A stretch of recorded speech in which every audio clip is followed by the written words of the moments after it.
Hey everyone, Warwick's here. With Battle for Azeroth basically in the rearview, and everyone's eyes looking towards Shadowlands, I wanted to look at the journey the class has had in BfA. This will hopefully help understand the baseline Blizzard is working from as they shift class updates to Shadowlands. Today, we're going to look at the Druid.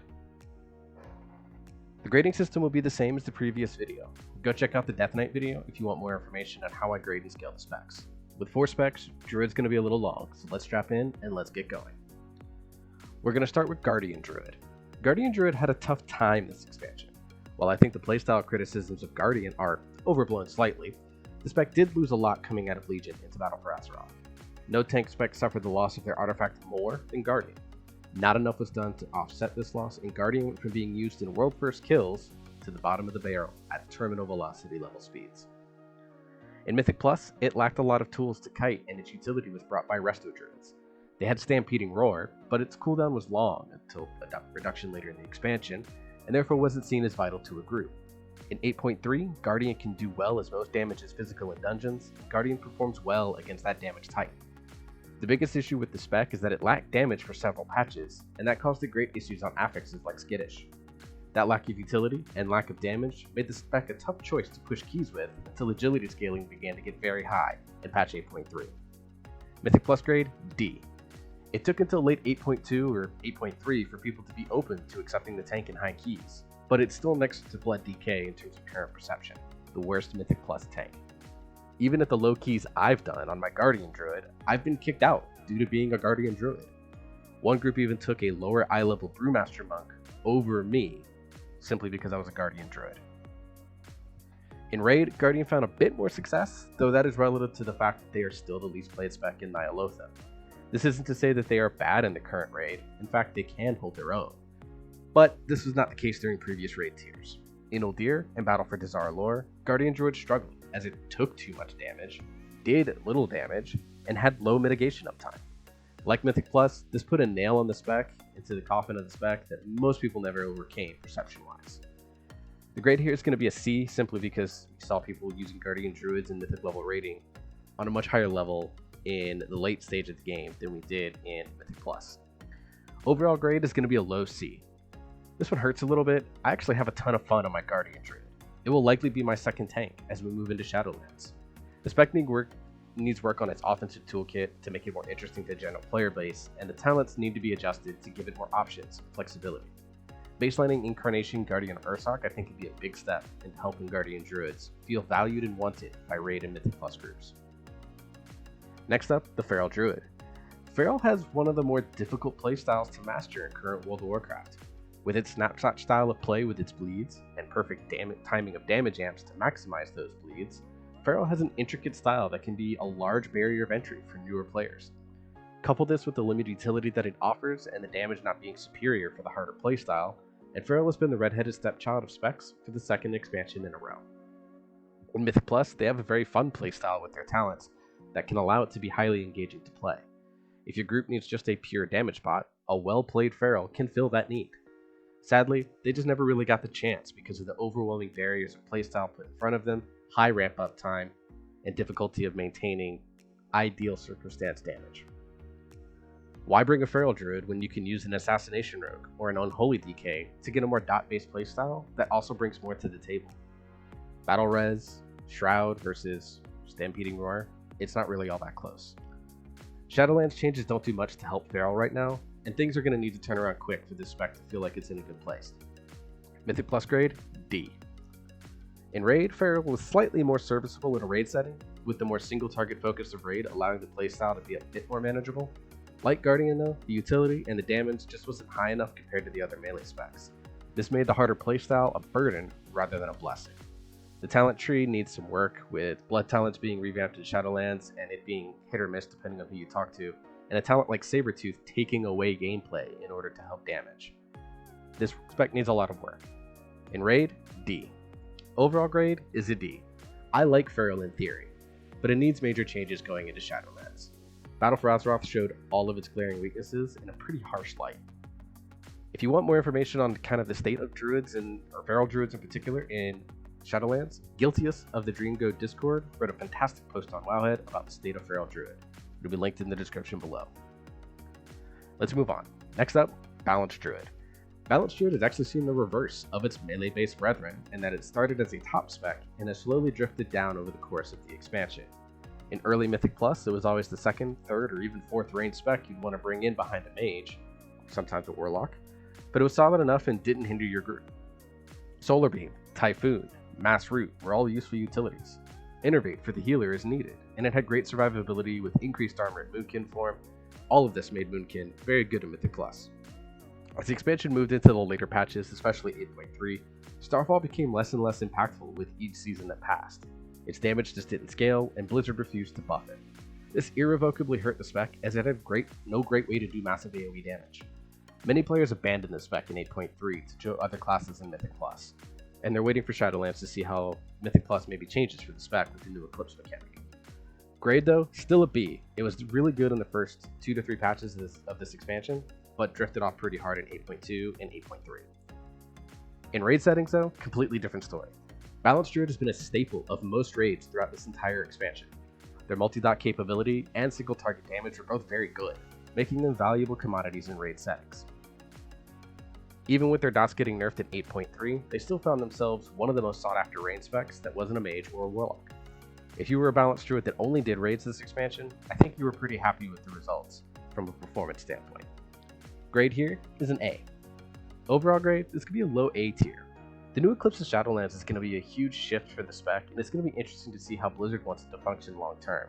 That said, Balanced Druid I think did really well with this expansion, and I think that it is in a overall decent spot, but Eclipse is going to be such a big shift that this may change. Finally, the Resto Druid. Restoration Druid had a huge gap between the major in-game content loops. For 3 of the 4 seasons of Battle for Azeroth, Resto Druid dominated the high keys of Mythic Plus. In Season 1, only Disc Priest competed with Resto Druid, and that was more due to Disc Priest being overtuned than anything else. It wasn't until Season 4, when Mistweaver Monks dethroned Resto Druid, did Resto Druid not appear as one of the only healers in the top 20 of every dungeon for highest keys timed or fastest timed keys. Resto's hot-based playstyle felt tailor-made for Mythic Plus, and most of the expansion, it was the dominant force. Grade here, S tier. In Raid, however, slightly different story, like Balance. Resto Druid struggled to break the Disc Priest and eventually Holy Paladin blockade on high-end raid spots. A big reason for that was that they lost the ability to move while channeling Tranquility. This was a huge raid cooldown that made Resto Druid worth it for the raid healing alone. Their hot-based playstyle struggles a bit more with a higher consistent level of damage in raid, and their single target healing wasn't always the best for raid damage versus other specs. When Resto did find a place in raid, it did pretty average throughput, and the utility was okay at best in raid scenarios. Grade is average, it was a B. If you played Resto Druid, I don't think you ever saw yourself in a bad place in raid, but you could have just played Disc Priest or Holy Paladin and been better. Balancing large and small group content is always going to be a difficult task, and Resto Druid is the premier example of that. The reworked Swiftmen for Shadowlands will be an interesting tool to monitor for Resto Druids as they move forward into the next expansion, where this balance of large and small group content is going to play out again. Overall grade is an A. Overall, I think Caster Druids had a really decent time this expansion. No matter the content, they could find a niche. The Melee Druids, though, had it very rough. Big changes are going to need to be made to make them feel like they are wanted and valued by raids or dungeon groups. So far, those changes have been very disappointing, and I think Druids have much more to bring to the table than what they are now. I think Druids have a great power fantasy, and the versatility of being able to play tank, melee, ranged, and healer makes it one of the more fun classes to play. While I love Guardian and I enjoy the Dungeon Pharaoh build, those specs are going to need a lot of love to change their perception among the community. I believe you can do it, Blizzard. You kind of have to at this point. Anyways, that's my review of Druids and their journey in Battle for Azeroth. I'm looking forward to Druids in Shadowlands as I intend to play one as my main alt character. Some huge changes need to happen for Guardian and Feral, but there's a lot of time before Shadowlands release to make them happen. This footage was taken from my stream at mixer.com/works. Rest in peace, Mixer. Link in the description below for the time being. Next up, we're going to do Paladins. So until then, stay safe, and I will see you next time.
Next up,